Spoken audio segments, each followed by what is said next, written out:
Who are you? I'm Bun B. Bun B, welcome to Vancouver, British Columbia, Canada. Thanks for having me. Right off the bat, Bun B, I have a gift for you. Uh-oh. Right here, something special and near and dear to your heart is in this towel. What could this be? It's a bobblehead, but of who? A throbblehead. Throb? You're very good. You can identify. Oh, wow. Oh, wow, this is crazy. Is this Blowfly? Oh, wow.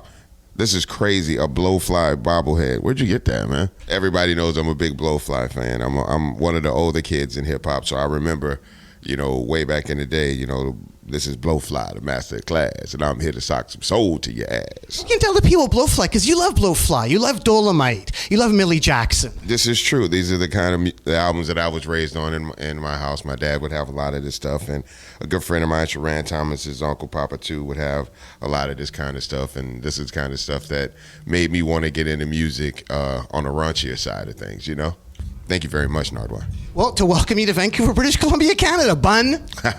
Bun B. Yes, sir, Bun B. Bun B, what did you do on August 30th?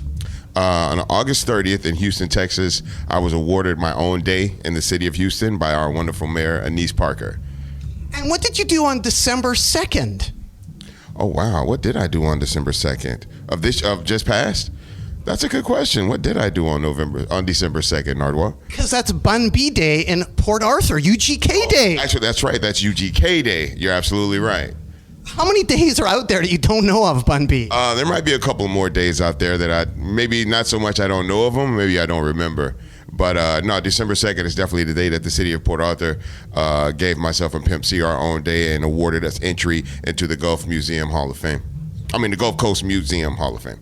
Bun B, quote, "Then along came Ghetto Boys, Raheem and the..." Ghetto Boys, Raheem and Royal Flush. And Royal Flush. And I would like to ask you about those particular groups right here. What can you tell the people about these groups right here from the top? Okay, this is Royal Flush. This is a group signed to Rap A Lot Records in the late 80s. In the middle, you see that's Rick Royal. Let me see, you got Rick Royal. You got, this is Born Twice. Over here in the corner is James Prince, the founder of Rap A Lot Records.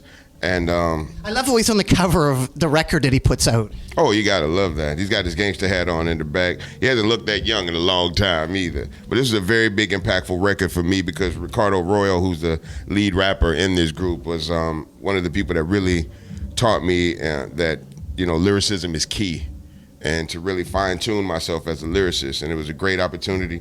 Wow, look at this cat. Sergio right here, Al B. This is crazy, man. These are some of my closest friends and dearest friends right here on this. And flip it over, it gets even crazier on the back, doesn't it? Oh, yeah. This was how you did it. Wow, look at James Prince with a baseball cap on and his shirt tucked inside of his shorts. This is amazing. Do you know any of those ladies at all? Do you know a lot of the ladies in Houston? Is it wrong of me to ask if Bun B knows the ladies in Houston? I'm sure I'm familiar with a few of them. Yeah, but not these particular ladies. These might be a little bit before my time. I probably would have been in 1988, I would have been in the 8th grade. So they probably wouldn't have popped up on my register. But it's great that you shout out Royal Flush and you shout out the Ghetto Boys. You can't beat this. This is the original lineup of the Ghetto Boys, Or the second version. No, this is the first. This is the original version. Well, that's the original version. The Car Freak version is the original version. Well, yeah, this is true. That's with Prince Rap A Lot and those guys. Yeah, this is the Ghetto Boys that most people would know though, as far as the first album. This would be the first single put out, Car Freak, which you don't see that every day as well. This guy, Raheem the Vigilante, doesn't get enough credit as far as the impact that he had in Southern hip hop, and as well as being a part of Rap A Lot Records. Bringing one of the first soundtracks too. Raheem was featured on a movie soundtrack. He's the first artist from our area to do that. And man, just very imposing, you know what I'm saying? Very stoic. I get a lot of my personality from guys like Raheem, You also give a shout out to OG Style. What can those people with OG Style? Man, rest in peace to E. OG Style, again, another one of the earliest groups from Rap A Lot Records. I know how to play him. I know how to catch him slipping. This was a very big record if you were a rapper because E was one of the first people to really bring that East Coast sensitivity with his lyricism. You know, not trying to be an East Coast person, but just show people that, you know, the records that you guys can make, we can make those too. But then we make our own music as well. And E was definitely very impactful in my personal life. I got the chance to meet him years later after his album came out and build a very good friendship. And I knew him up to his last days, man. He was a real friend of mine. Bun B, also want to ask you, in your new LP, you have Devin the Dude. Oh, yeah, definitely. Devin the Dude has always been a friend of ours. You know, Blind Rob, who's a producer from the Odd Squad, who's a member of the group with Devin. And that's exactly what I want to ask you about, the Odd Squad. This is crazy, man. I can't see it. Wow. Rob is blind? Yeah, Rob is blind. Rob Quest, the member of this group, is blind, but he's also the producer and one of the lyricists in the group. These were really good friends of ours as far as just, you know, downtime. You know, whenever we would come to Houston and look for samples and stuff, we would always go to Rob's house in 3rd Ward and hang out. He and Pimp would talk about production and stuff. Funny story about the Odd Squad. We went in Rob's bedroom. Rob had pictures of women, like Two Live Crew posters and Jet Beauties all on his wall, but he's blind. So at first we didn't want to say anything, but Pimp couldn't hold back. So he's like, Rob, why do you have these pictures on the wall that you can't see? And Rob was like, they're for you. Baboom. You know? Genius. That's a genius thing. Inspiration. Absolutely, man. I still count Rob as one of my closest friends. Bun B, there was also that group, the Convicts. Oh yeah, Big Mike and 3-2, big influences on me lyrically. Big Mike, you know, very aggressive style of lyricism, which is kind of what I've always led to.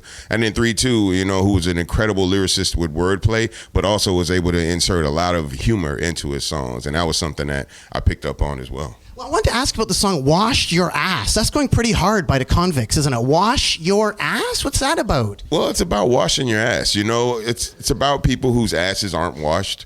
And when they get in the vicinity of people with a, you know, pretty decent sense of smell, that people can realize that their ass hasn't been washed. And this is just kind of more of an infomercial in the middle of an album, you know, just a suggestion for people with asses that need to be washed. Bun B, also wanted to ask you about this artist right here, Choice. What can you tell people about Choice? Choice, first lady of Rap-A-Lot Records, probably the first female lyricist I ever knew personally. Very sexually suggestive. I think that's an understatement. She probably would have told you to wash your ass too.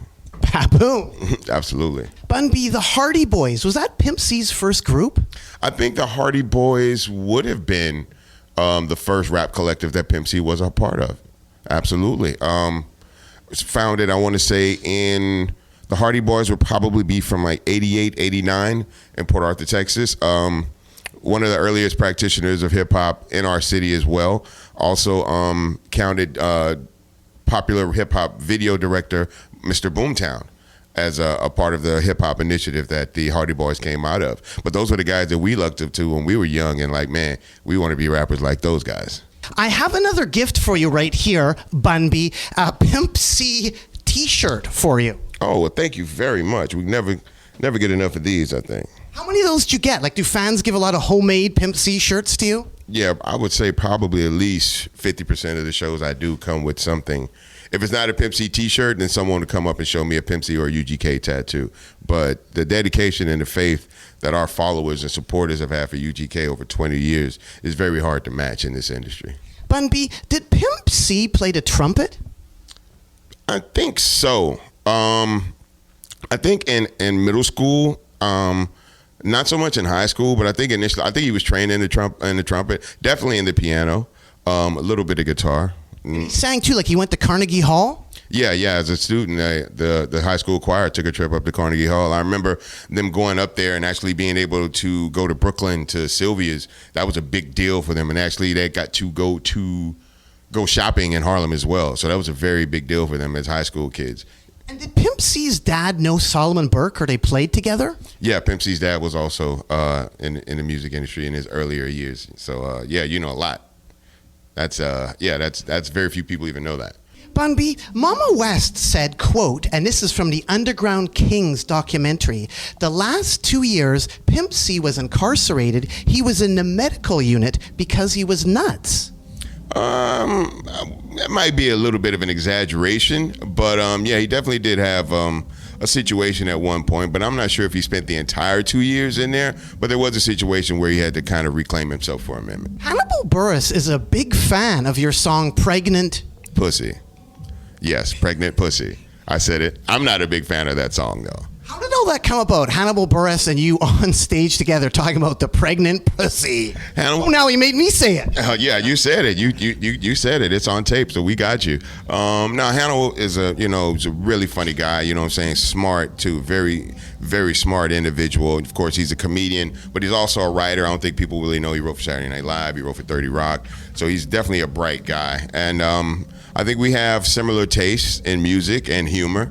And I just kind of reached out to him, let him know I was a fan. He let me know likewise, and we just kind of built up a little relationship. And when he went out on the comedy tour, he asked me if I would be interested in coming out and doing a little something with him. I thought it would be neat and different. It was a great opportunity. We took advantage of it, and I think it paid off. Did you know it was going to be the song Pregnant Pussy? No, I didn't. Why are you scared to say it now? You've already said it. We've crossed that bridge.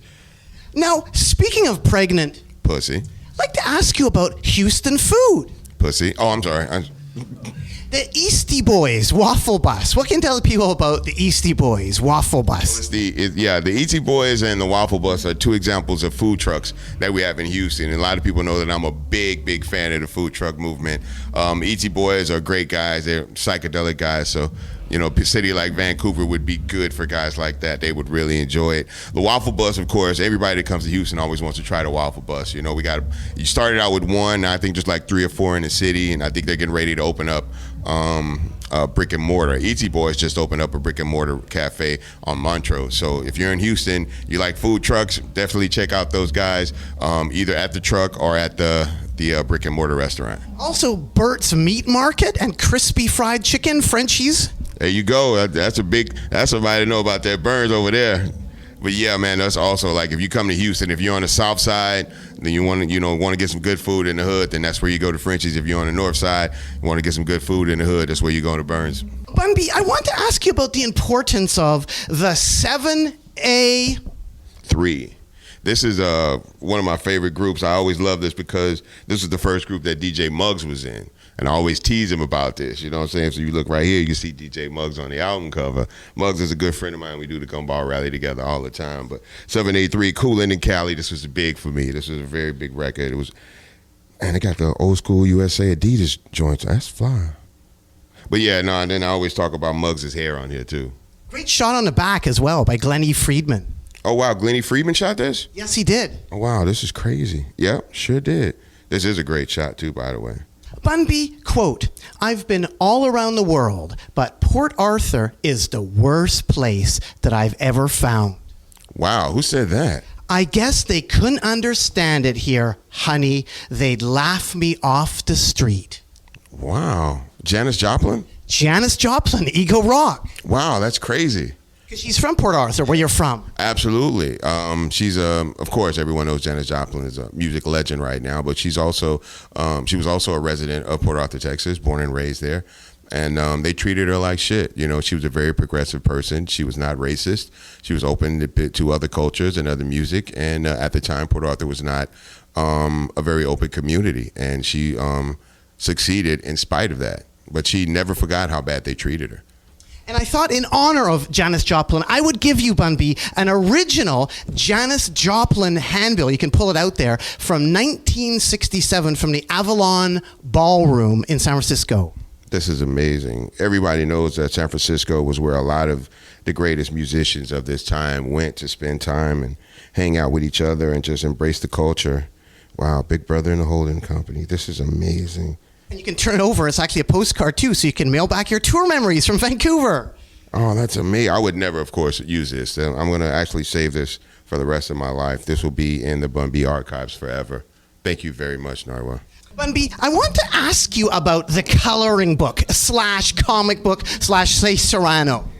Yeah, Shay is... Thank you, Shay, for setting up this interview. Shay's a good guy. Shay knows a lot of great people like yourself. Shay's an incredible writer for different magazines and newspapers and whatnot. He's also a middle school teacher and a kids football coach. Very multifaceted dude. He also drew all of the pictures and all the activities in the book. He's incredibly, smart, funny, probably one of the funniest people on Twitter. and the friend of mine. What has been the reactions to people? Because you had to phone up each of the people to get their permission. How did you pitch it when you phoned up people? Like, did you phone up Kanye?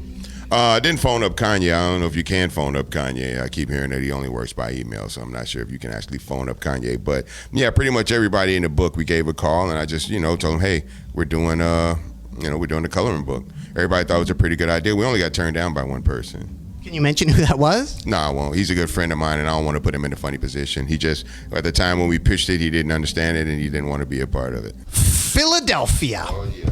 That's what I'm talking about. Cool C, glamorous life. This is who we wanted to be. This is who Pimp C and I wanted to be. Cool C, Steady B, Hilltop Hustlers. These were the guys that we thought we wanted to be these guys until they got to robbing banks and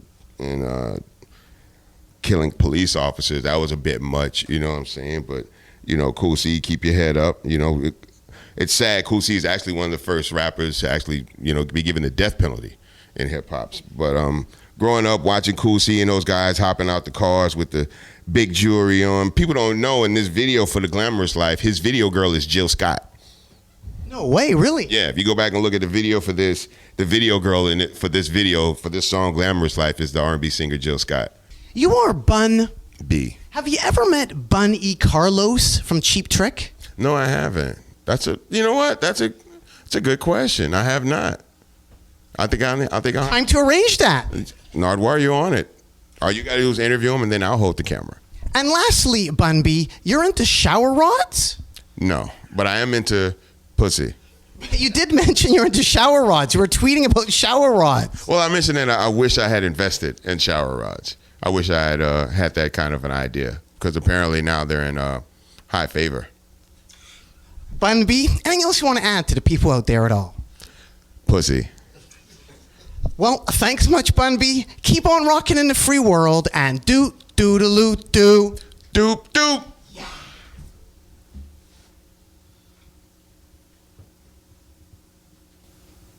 How long do we hold this? My thumb hurts. Okay, I'm gonna stop.